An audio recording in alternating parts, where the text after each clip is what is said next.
Al-Shara says that Syria is set to announce new Ministry of Defense structure in the upcoming days.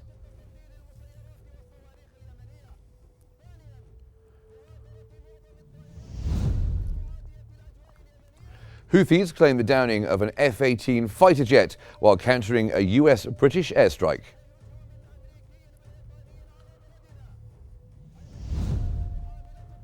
And Israeli Prime Minister Benjamin Netanyahu says Israel will act forcefully against Yemen's Houthis.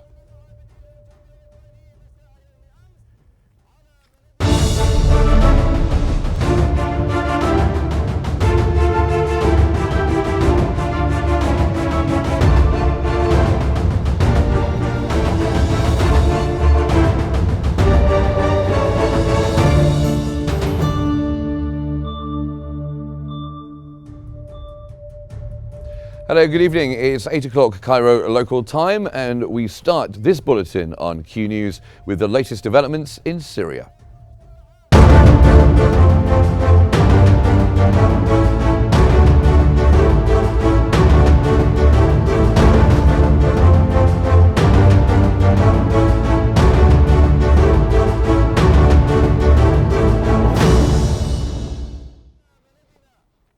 Syrian Military Operations Chief Ahmed al-Shara announced that the new structure of the Ministry of Defense and the Syrian army will be revealed in the coming days. In a press conference with the Turkish Foreign Minister Hakan Fidan in Damascus, al-Shara called for the lifting of international sanctions on Syria, citing the country's destroyed infrastructure. He stressed that the new government would not allow any terrorist organizations on Syrian territory, and that all weapons would remain under state control, referencing agreements with factions on a unified command. Fidan emphasized the need for a new Syrian constitution to protect all sects in the country.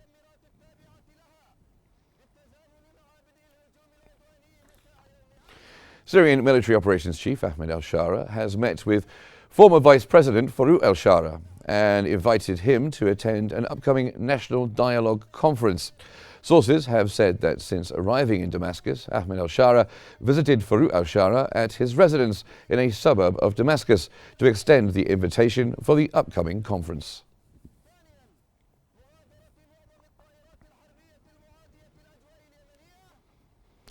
Syrian Military Operations Chief Ahmed al-Shara has affirmed that Syria remains neutral and respects Lebanon's sovereignty and security.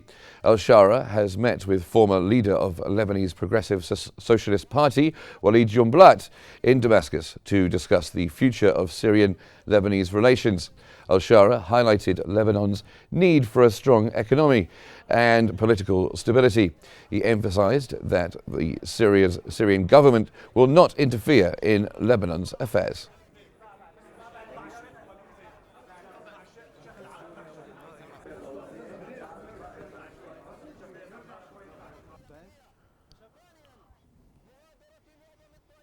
The Iraqi Foreign Minister Fuad Hussein has expressed Iraq's hopes for an inclusive political process that leads to stability in Syria. During a meeting of the Iraq-Oman Joint Committee, Hussein emphasized that Baghdad is closely monitoring the situation in Syria. He stressed the importance of helping the Syrian people build a stable and inclusive political process that represents all components of society, ensuring stability and reducing tensions. Hussein also reiterated Iraq's support for a ceasefire in Gaza and the urgent delivery of humanitarian aid to assist affected civilians.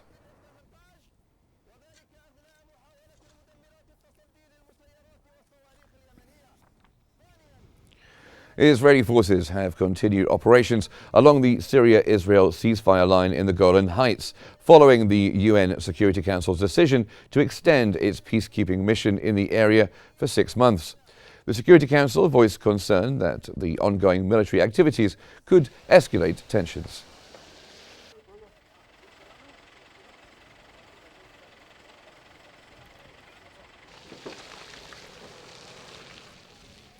Now to Yemen. The Houthis have announced that they downed an F-18 fighter jet while countering a US-British airstrike. In their statement, the Houthis claimed to have thwarted an attack on Yemen, which targeted the USS Harry Truman aircraft carrier and several destroyers.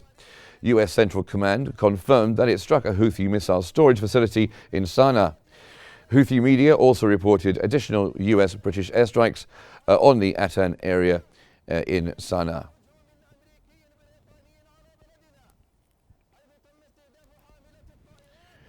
Israeli Prime Minister Benjamin Netanyahu has vowed to act forcefully against Yemen's Houthis. Netanyahu added that the US and other countries already considered the group a threat to the international order. He further stated that just as Israel acted forcefully against other terrorist arms, they will act against the Houthis.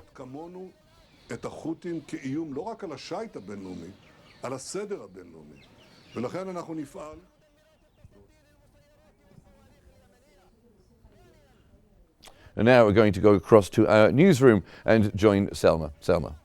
Thank you, Mark. And for further analysis on the situation in Syria, we're joined from Cairo by the editor-in-chief of El Shuruq newspaper, Ahmeduddin Hassin. Welcome, sir. And let me first start off by asking you, how do you view the new appointments in the Syrian government?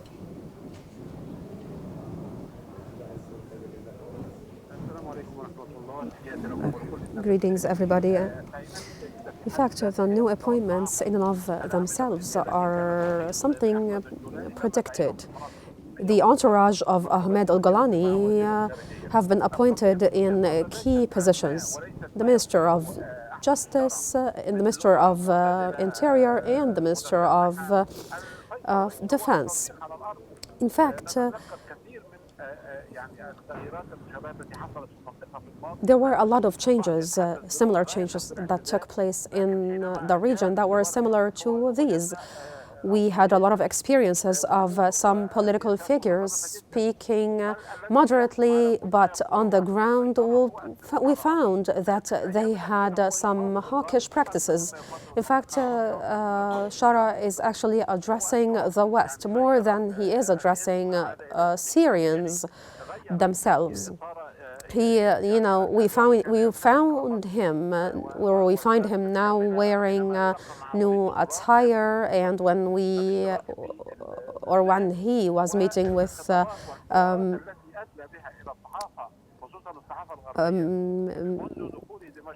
some figures from the previous government, we found him wearing a suit, and it seems that he is just trying to change his skin and to present himself in different light to the West. Right now, Shara is leading some kind of a PR campaign, and he wants to give a message to the West that he has changed his skin and that he's not an extremist member of a militant party anymore. Sir, can you also tell me, how can you assess the international community's response to the new situation in Syria at the moment?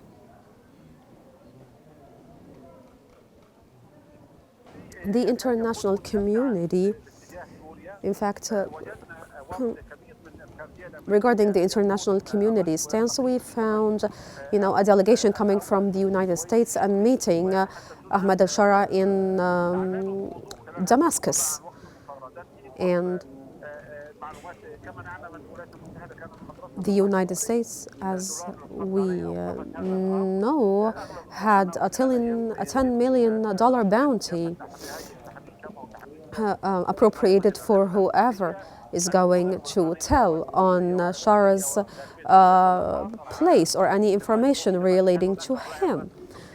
But this has stopped, and his name and the name of his entourage have been taken out of terrorist lists. And, Israel, in the midst of all of that, keeps on colonizing new territories, and after it has annulled the disengagement agreement, we find Israel right now expanding more and seizing the opportunity that is presenting itself to them in Syria right now. And what do you think is your opinion regarding the meeting between Ahmed al-Shara and the former Syrian vice president and his invitation to participate in the upcoming national dialogue?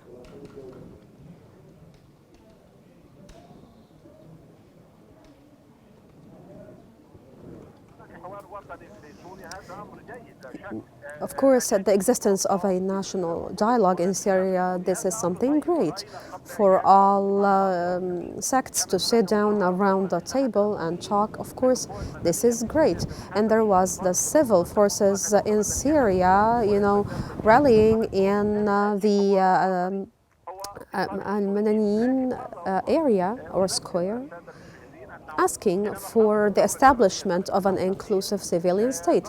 When the Iranian revolution took place, it started endorsing different national sects and communist sects inside of Iran. But 1 or 2 years later, the revolution, as we say, ate its own sons and daughters, and its true face was unmasked. And so we are yet to see what's going to happen on the ground in the coming days. Sir, what are the implications of the U.S. diplomatic engagement with the interim government in Damascus, particularly the meeting with Ahmed al-Shara?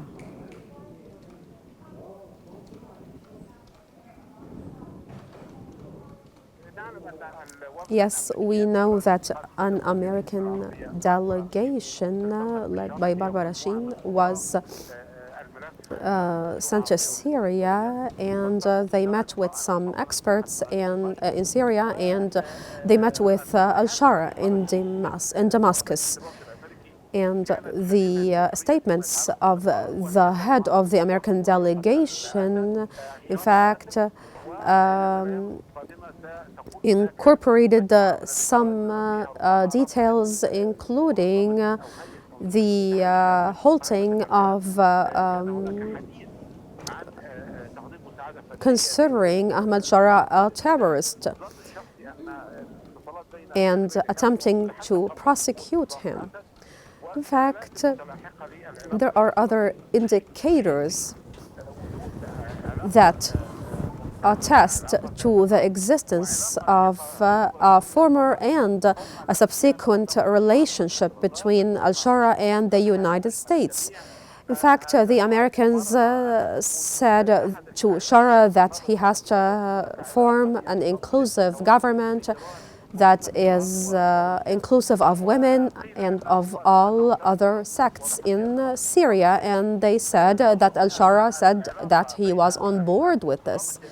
But it seems that the new regime in Syria and the relationship between it and Turkey and the United States are actually friendly relations. That's what we can claim until otherwise is proven. And that was the editor-in-chief of El Shroq newspaper, Ahmed Eddin Hussein. Thank you so much from Cairo, and thank you for your invaluable insights. And now we're back to you again, Mark. Thank you very much indeed, Selma. Now, in Lebanon, caretaker Prime Minister Najib Mikati has met with the United Nations Special Coordinator for Lebanon and other UN officials to discuss recent developments, particularly in southern Lebanon, where Israeli violations of the ceasefire agreement continue.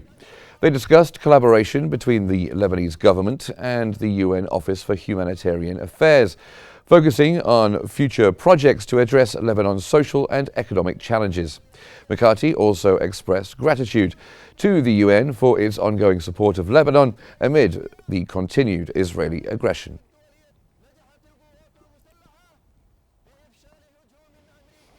Meanwhile, Israeli Defense Minister Israel Katz has stated that Tel Aviv will not allow Hezbollah members to return to villages in southern Lebanon, citing a threat to northern settlements.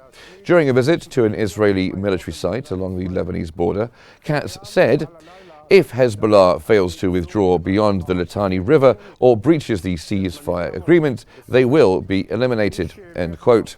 He added that he would ensure the Israeli military maintains full control over the situation.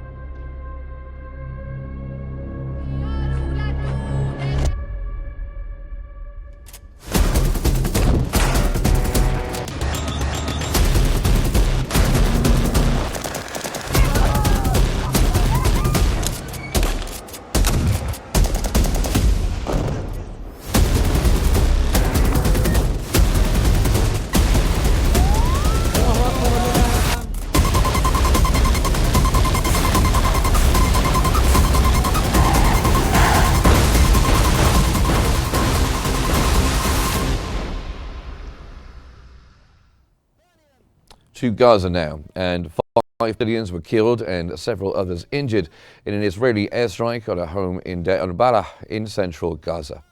According to Palestinian media, Israeli fighter jets targeted the home late last night, leaving women and children among the casualties. Rescue teams are still combing through the rubble in search of missing individuals.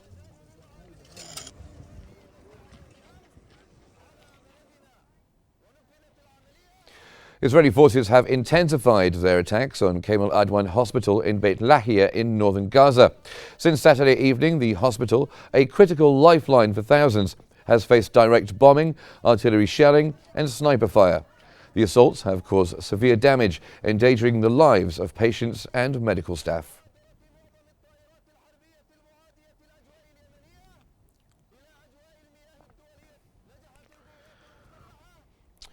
Israeli forces targeted a residential home in the Jabalia refugee camp in northern Gaza, killing 4 children and their mother.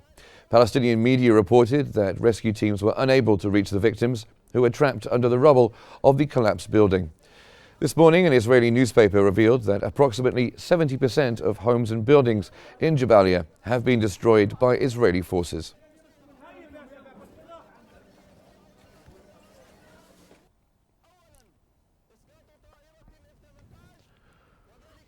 Winter has arrived in Gaza, leaving almost 2 million displaced Palestinians struggling against the wind, cold and rain. Severe shortages of blankets, warm clothing and firewood are compounding the crisis, as shelters and makeshift tents have deteriorated after months of use. The United Nations has warned that many living in these precarious conditions may not survive the winter, noting that at least 945,000 people urgently need winter supplies, which remain out of reach for most due to the soaring prices in Gaza.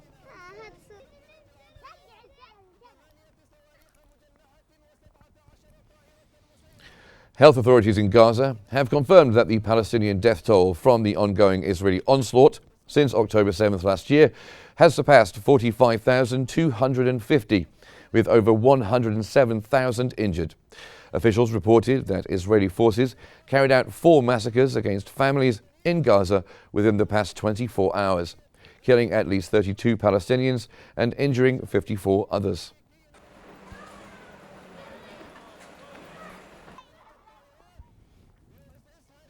UN Relief and Works Agency spokesperson Adnan Abu Hasna has confirmed that Sweden's decision to cut funding for the agency will have a major impact on education across the 5 regions it operates in, including Gaza. Abu Hasna emphasized the severe consequences of this financial shortfall on the education of Palestinian refugees, warning that it exacerbates the already critical living conditions in Gaza.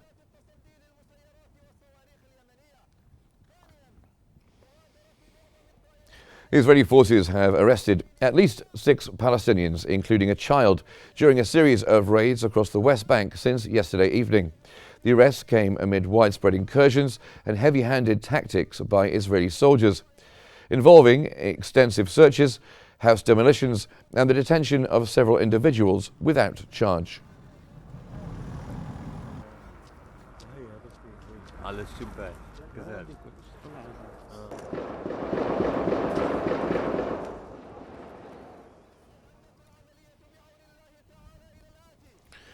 To Germany now, and Germans have gathered in Magdeburg to mourn the victims of a car ramming attack in the eastern city that killed at least 5 people and injured 200. Authorities confirmed that a doctor drove into a busy outdoor Christmas market on Friday evening, killing 4 women and a 9-year-old child. 41 others were badly injured, raising concerns that the death toll could rise.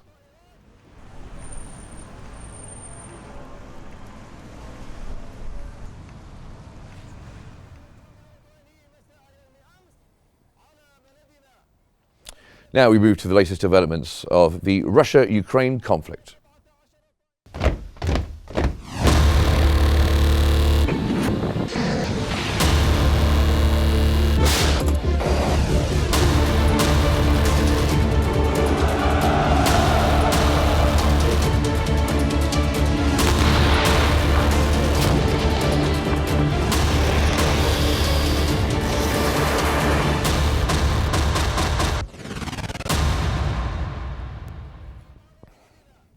The Russian Defense Ministry has said its forces struck a Ukrainian military ammunition depot, while Ukraine stated that it had repelled multiple Russian attacks.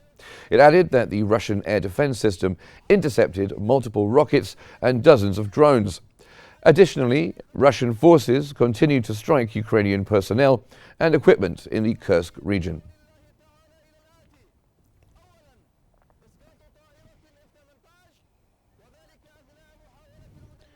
Russia has said that its forces shot down a Ukrainian drone over Tatarstan in east-central Russia. Russian Ministry of Defense reported that the air defense system successfully intercepted a Ukrainian drone over Tatarstan. According to the Russian news agency, Tatarstan has so far recorded a total of 8 drone attacks, with initial reports indicating no casualties.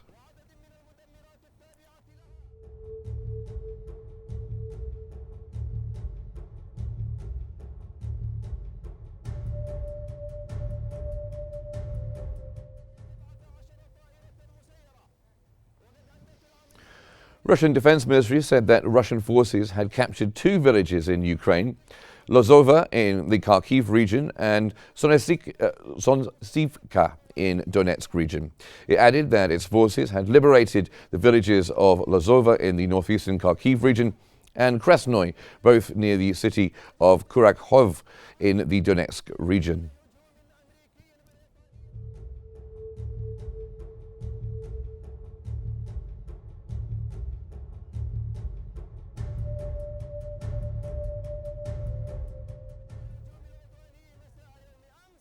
Russian President Vladimir Putin has said that Russian forces are gradually achieving main objectives set for special military operations in Ukraine.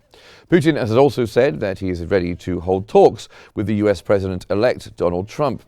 He also stated that improving relations with the United States is possible and that Russia will build its foreign relations based on its own interests.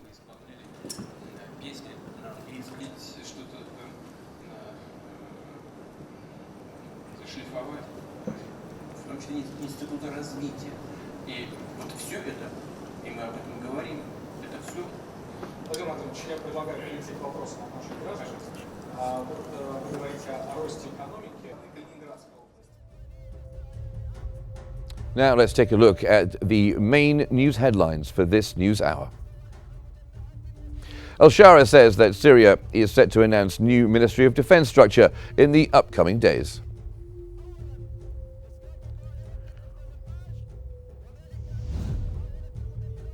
Houthis claim the downing of a F-18 fighter jet while countering US-British airstrike.